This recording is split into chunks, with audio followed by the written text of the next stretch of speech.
সব জয়েন্টে ব্যথা ছিল। সব জয়েন্টে ব্যথা ছিল? স্যার অনেক ব্যথা ছিল। কত বছর যাবত ব্যথা ছিল? 60 বছর হইছে ব্যথা। 4 বছর যাবত ব্যথা হয়েছে। ব্যথা কখন বাড়তো, রাত্রে না সকালে? স্যার রাত্রে অনেক বাড়তো ব্যথা। রাত্রে বাড়তো? জি স্যার, ঘুমাইতে পারি নাই, নামাজ পড়তে পারি নাই ব্যথার জন্য। ব্যথার জন্য ঘুমাইতে পারেন, নামাজ পড়তে পারেন নাই? অনেক ব্যথা ছিল। ওষুধ খাইতে হইতো? জি স্যার, ওষুধ কতদিন খাইছে? স্যার কমতো, এরপরে আবার বাড়তো। হ্যাঁ, কি বুঝলাম না আমি। স্যার ওষুধ খাইলে কমছে, হ্যাঁ, পরে আবার ব্যথা। ওষুধ খাইলে কমতো, ওষুধ না খাইলে আবার বেড়ে যেত। আসসালামু আলাইকুম। আমাদের অনেকেরই জয়েন্টে জয়েন্টে ব্যথা হয়, বিভিন্ন জয়েন্টে ব্যথা হয়, জয়েন্টগুলো ফুলে যায়, কারো কারো যদি দীর্ঘদিন থাকে বাঁকা হয়ে যায়, কারো এই ব্যথাটা রাত্রে বাড়ে, কারো সকালে বাড়ে, এখন স্টিফ হয়ে যায়। এই জাতীয় রোগ থেকে আমি কোথায় মুক্তি পাবো, বা আদৌ কি মুক্তি পাওয়া সম্ভব? প্রিয় দর্শক, শশী হাসপাতালে শশী স্কিন কেয়ার ইউনিট চালু হয়েছে। স্কিন কেয়ারে কি করে বিশ্বের সবচেয়ে লেটেস্ট লেজার আনা হয়েছে, যার পর মুখের দাগ, মুখে যাদের ব্রণ আছে, ব্যস্তা আছে, ফ্রিকেল আছে, হাইপার পিগমেন্টেশন আছে, বা রূপচর্চার ক্ষেত্রে এই লেজার দিয়ে আধুনিক পদ্ধতিতে ট্রিটমেন্ট দেওয়া হয়। কাজে মুখের ত্বক পরিচর্যার জন্য যারা দেশের বিভিন্ন জায়গায় ট্রিটমেন্ট নিয়ে কাঙ্ক্ষিত ফলাফল হচ্ছে না, তাদের একটা আদর্শ স্থান শশী স্কিন কেয়ার।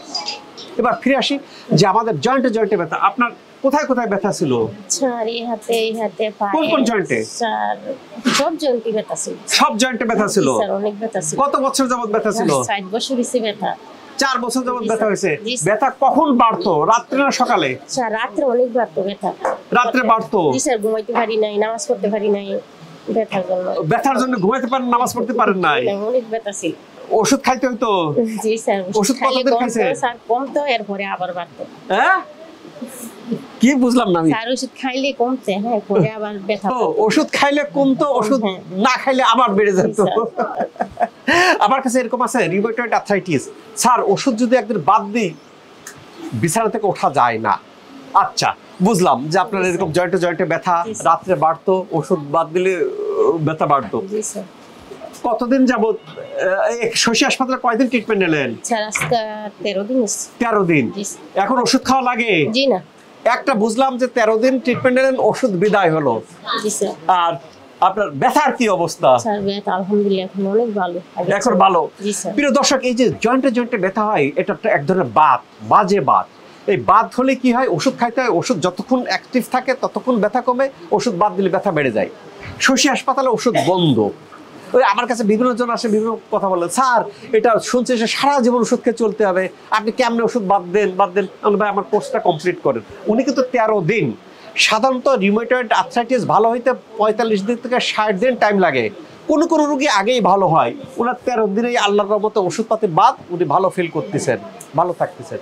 এই যেহেতু যাদের জয়েন্টে জয়েন্টে ব্যথা আছে, তাদের একটা বিভিন্ন জায়গায় ওষুধে ভালো হচ্ছেন না, তাদের একটা আদর্শ স্থান শশী হাসপাতাল। আসে কোর্স কমপ্লিট করবেন, এখান থেকে চলে যাওয়ার সময় আমরা যে গাইডলাইন দেবো, গাইডলাইন ফলো করবেন, আল্লাহ চাইতে ভালো থাকবেন। আল্লাহ তাআলা আমার তবে বলে রাখি, আজকে একটা ভদ্রলোক আসছেন ইউএসএ থেকে। ইউএসএ এর আগে উনি জাপানে ছিলেন। স্বাভাবিকভাবে জাপান ইউএসএ থাকতে সেখানে সব সিস্টেম মতো কাজ করে রে বাবা। আসে কয়ে, স্যার আমার কমপ্লেন আছে। আমার রোগ দেখার আগে কমপ্লেন? কি কমপ্লেন? এত ভিড় কেন? আপনার সিস্টেমটা আমি বুঝলাম না। বুঝতে পারছেন বাবারে, যে এখানকার সিস্টেম, এত রোগী ভালো হয়ে যাচ্ছে, ইনি ভালো হয়ে যাচ্ছে, জয়েন্টে জয়েন্টে ব্যথা ভালো হয়ে যাচ্ছে, তাহলে রোগীর ভিড় হবে না কেন? দাঁড়িয়ে থাকতে হয় কেন? দাঁড়িয়ে থাকতে হচ্ছে বৃহত্তর স্বার্থে, যে আমি দাঁড়িয়ে থাকে একবারে এরকম ভালো হয়ে যাব, বিনা ওষুধে ভালো হয়ে যাব, সেই কারণে কিন্তু এরকম ভিড় লেগেই থাকে। তারপরে উনি ট্রিটমেন্টের পরে যখন যাবে কিছু ক্যাবিন চাইবে বা সিট চাইবে, দেখবে সিট নাই, ক্যাবিন পাইতে লাগবে 6 মাস, তখন তো মাথা আরো গরম হয়ে যাবে। পরে কিছু নাই, রুগী ভালো হচ্ছে, এখানে ট্রিটমেন্টে রুগী ভালো হচ্ছে। দেখবেন কিছু অনেক জায়গায় আকুপাঞ্চার আছে, মশা মারে, রুগী নাই। শশী হাসপাতালে রুগীর সংখ্যা দেখো বাজারের মতো ভিড় হয়, দাঁড়িয়ে থাকার জায়গা নাই। এখন কথা কি যে এই সংখ্যাটা বৃদ্ধি করা যায়, আরো 10টা বিল্ডিং নেওয়া যায়, ভর্তি করো। বাট আমি কি কোয়ালিটি ইনশিওর করতে পারবো? আমরা ডক্টরের কোয়ালিটি ইনশিওর করে যতটুকু সম্ভব আমরা করতেছি। তারপরে যারা বিদেশ থেকে আসেন তাদেরকে আলাদা কিছু করা যায় কিনা দেখবো। আসলে ওনাদের টাইম কম থাকে, কিন্তু সম্ভবপর এখন আপাতত পেরেট, তবে আমাদের চেষ্টায় আছে, থিঙ্কিং আছে। আল্লাহ তাআলা আমাদের সবাইকে ভালো রাখুক এই প্রত্যাশায় আমি doctor S M Shahidul Islam.